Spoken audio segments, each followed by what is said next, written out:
একদম সেই রাজস্থানী যে ক্যাসেলগুলো হয়, মানে রাজপ্রাসাদগুলো হয়, তারই ধাঁচে তৈরি। অর্থাৎ রাস্তার পাশে বিশাল বড় একটা রথও রয়েছে।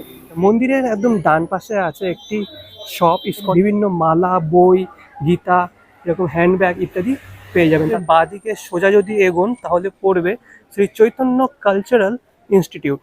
এই মন্দিরে কিন্তু ভোগ প্রসাদেরও ব্যবস্থা আছে। সেক্ষেত্রে আপনাদের এই মন্দির প্রাঙ্গণে সকাল 11:30টার মধ্যে আসতে হবে।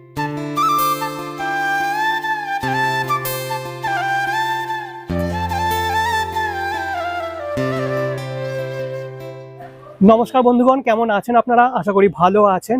আগের দিন অর্থাৎ লাস্ট ভিডিওতে আপনাদের সামনে তুলে ধরেছিলাম বড় মন্দির বা বাবাজি আশ্রম, যেটি অবস্থিত মসলন্দপুরে, উত্তর 24 পরগনা জেলার। আর এই মন্দিরে যাওয়ার আগে আরেকটি মন্দির আমার চোখে পড়েছিল, যেটি হলো মসলন্দপুরের চাত্রা ইসকন মন্দির। ঠিক করেছিলাম যে এই মন্দিরটাও পরের ভিডিওতে আপনাদের দেখিয়ে দেবো। তাই চলে এসেছি আজকে সেই ইসকনের সামনে। ইসকন সম্পর্কে সমস্ত খুঁটিনাটি তথ্য আপনাদেরকে দিয়ে দেবো। আপনাদের যেটা করতে হবে, ভিডিওটা দেখার পর যদি ভালো লাগে তাহলে অবশ্যই লাইক, কমেন্ট, শেয়ার এবং সাবস্ক্রাইব করে আমাকে আশীর্বাদ অবশ্যই করতে হবে। তো চলুন ভিডিও শুরু করা যাক। এই মন্দিরের নিয়ারেস্ট রেলওয়ে স্টেশন হলো মসলন্দপুর। মসলন্দপুরের 2 নম্বর প্ল্যাটফর্ম থেকে বেরিয়ে পেয়ে যাবেন অটো স্ট্যান্ড। অটোতে উঠে বলবেন চাত্রা ইসকন মন্দির। অটোতে সময় লাগবে 10 মিনিট মতো, আর ভাড়া পড়বে জনপ্রতি 10 টাকা। এদিকে চলে গেল মসলন্দপুর, আর এদিকে সোজা চলে গেল তেঁতুলিয়ার দিকে বা ওই বড় মন্দির বা বাবাজি আশ্রমের দিকে। আগের দিন আপনাদের দেখিয়েছি, যারা যারা দেখেনি তাদেরকে বলবো ডেসক্রিপশন বক্সে যেতে, সেখানে লিঙ্ক দেওয়া আছে, লিঙ্ক ক্লিক করে দেখে নিতে। আর এই রাস্তার একদম পাশেই ডান দিকে অবস্থিত এই ইসকন মন্দির। তো দুটো মন্দির কিন্তু রাস্তা একদম পাশাপাশি অবস্থিত। তো চলুন সামনের দিকে অগ্রসর হওয়া যাক। এটি হলো মন্দিরে প্রবেশ করার মূল প্রবেশদ্বার। আর প্রবেশদ্বারের উপরের অংশটা দেখতে পাচ্ছেন, একদম সেই রাজস্থানী যে ক্যাসেলগুলো হয়, মানে রাজপ্রাসাদগুলো হয়, তারই ধাঁচে তৈরি। আর নিচে লেখা আছে শ্রী শ্রী রাধাকুঞ্জ বিহারী মন্দির। এই যে এই গেটের ঠিক পাশেই, অর্থাৎ রাস্তার পাশে বিশাল বড় একটা রথও রয়েছে, এই দেখুন। আর রথের সামনে রয়েছে দুটো ঘোড়া। এখানে একটা ব্যানার দেখতে পাচ্ছি, জগন্নাথ স্নান যাত্রা 11ই জুন। আজকে 11ই জুন। আপনারা হয়তো এই ভিডিওটা 13 বা 14 তারিখে দেখবেন। 5 জুন রথযাত্রা, আর 56 ভোগ মহাপ্রসাদের ব্যবস্থা আছে, সেটি লেখা আছে। আর 5ই জুলাই উল্টো রথ।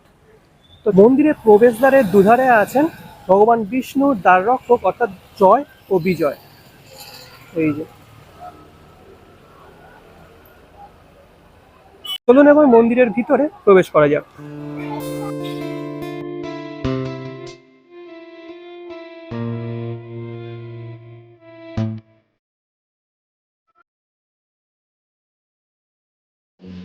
ভিতরে প্রবেশ করবো, কিন্তু তার আগে চলুন মন্দিরের আশেপাশটা ঘুরে দেখা যাক। আচ্ছা, মন্দিরের একদম ডান পাশে আছে একটি শপ, ইসকনের নিজস্ব শপ। এখানে বিভিন্ন মালা, বই, গীতা, এরকম হ্যান্ডব্যাগ ইত্যাদি পেয়ে যাবেন। তাছাড়া ঘিও পাবেন, যেটি ইসকন নিজস্ব তৈরি করে, মানে নিজেরাই তৈরি করে। এই যে, আর মন্দিরের বাঁ পাশে এরকম ফাঁকা জায়গা আছে, যেখানে আপনি গাড়ি আনলে গাড়ি পার্ক করতে পারবেন। তো মূল মন্দিরের বাঁ দিকে সোজা যদি এগোন তাহলে পড়বে শ্রী চৈতন্য কালচারাল ইনস্টিটিউট। আর পিছনে দেখতে পাচ্ছেন প্রসাদ বিতরণের জন্য বিশাল বড় একটি এরিয়া আছে। এই আর সামনেই রয়েছে রন্ধনশালা। তো আজকেও প্রসাদ বিতরণ করা হয়েছে, যেহেতু আজকে স্নানযাত্রা দিবস ছিল। আর তারপরে এই যে প্রবেশ করে গেলাম কালচারাল ইনস্টিটিউটে। আচ্ছা, মন্দিরটা কিন্তু বেশি বড় না, কিন্তু ছোটখাটোর মধ্যে বেশ সুন্দর। তো আশপাশটা কি আর দেখাবো, বেশি কিছু দেখানোর নেই। এবার চলুন মন্দিরের ভিতরে প্রবেশ করা যাক।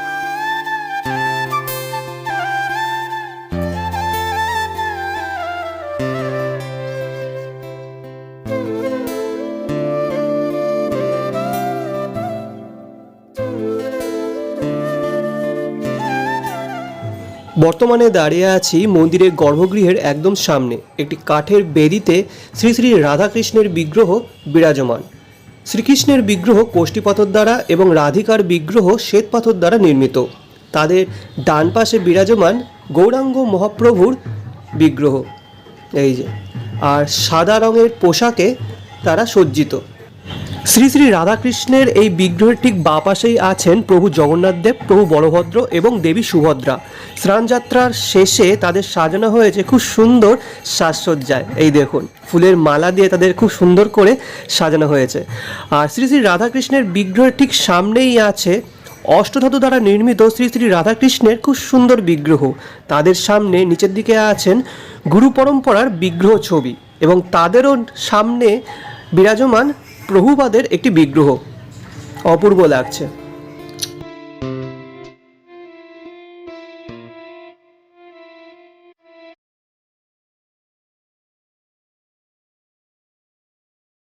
এই মন্দিরে কিন্তু ভোগ প্রসাদেরও ব্যবস্থা আছে। সেক্ষেত্রে আপনাদের এই মন্দির প্রাঙ্গণে সকাল 11:30টার মধ্যে আসতে হবে। আর প্রসাদের কুপন মূল্য পার হেড 70 টাকা।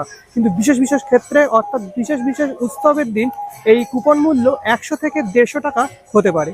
এটা ছোট হলেও পরিবেশটা কিন্তু দারুণ। এরকম ফাঁকা জায়গা, ছোট্ট একটা মন্দির, আর চারিদিকে এরকম গাছপালা আর অফুরন্ত হাওয়া বইছে।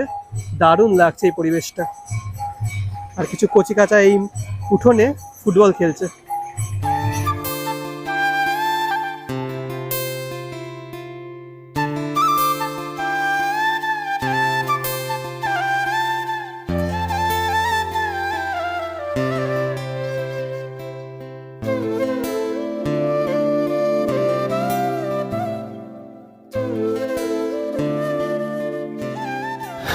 মন্দিরের ভিতরে দুপাশে চারটি করে মোট 8টি এরকম দরজা রয়েছে।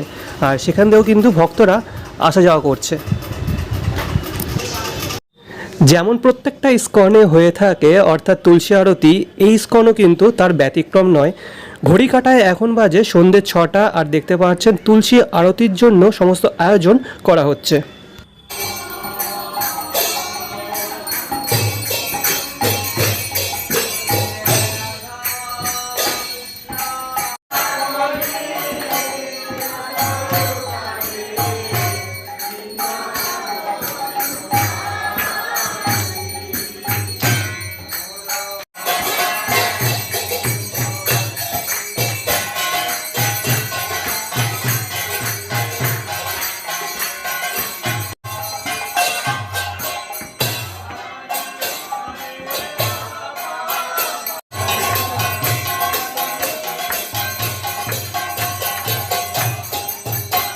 এখানে একটা কথা আপনাদের জানিয়ে রাখি, ইস্কন মন্দিরের ভিতরে কিন্তু অসংখ্য লাইট আছে, কিন্তু কারেন্ট অফ থাকার জন্য সেই লাইটগুলো জ্বলছে না। আমার ব্যাড লাক বলুন আর যাই বলুন, কি বলবো, ভাগ্য খারাপ।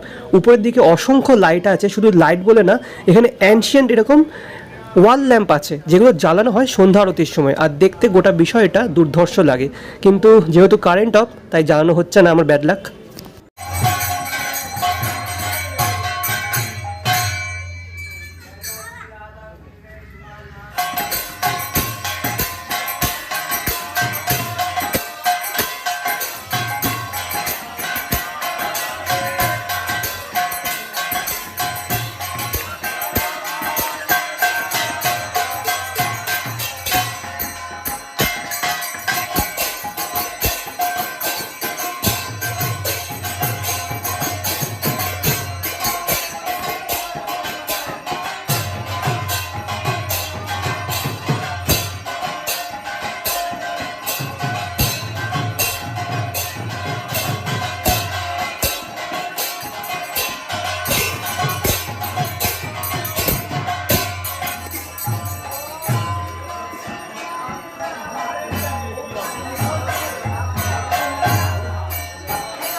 দারুণ এক সন্ধ্যা আরতির সাক্ষী থাকলাম এই চাত্রা ইস্কন মন্দিরে এসে।